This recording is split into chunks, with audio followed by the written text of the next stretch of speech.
Hi guys, and welcome back to my channel. My name is Kal Drako and I'm a professional drummer and educator. On today's lesson, I'm going to introduce you to the drum set. This is a very standard, typical drum kit.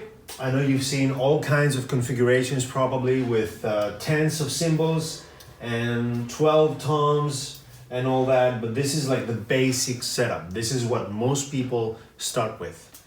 So I'm gonna start with this drum right here. This is called the snare drum. And the reason it's called the snare drum is because it's the only drum that has wires. It's got snares underneath. And you can play this two different ways.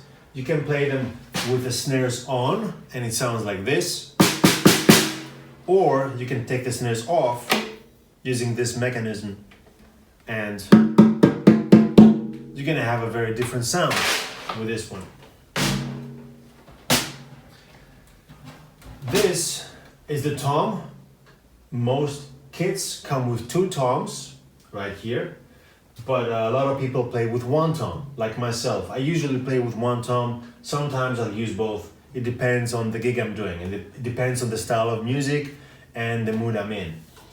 And this is called the floor tom, which is basically a bigger tom, and it's usually either mounted like this one on a cymbal stand, or sometimes it's got little legs and they go on the floor. This is the bass drum. You play it with your foot, and then you have the cymbals. There is an infinite number and types of cymbals. These are very classic ones. These are Minor Bisons. I love these cymbals. And I have my crash here, my 18-inch crash. I have my trash crash right here, 16-inch, different sizes. And this is my ride cymbal. And this is called the hi-hat.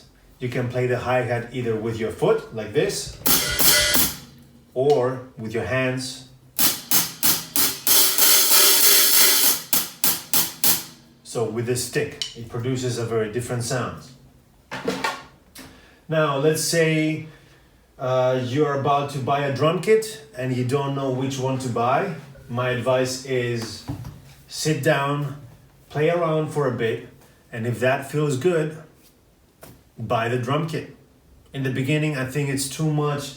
You don't have to worry about sizes and what kind of wood it is. Just know that bigger sizes, usually you play more powerful, louder music, usually. And then smaller sizes, you're probably gonna play something lighter. So it depends on what you're listening to.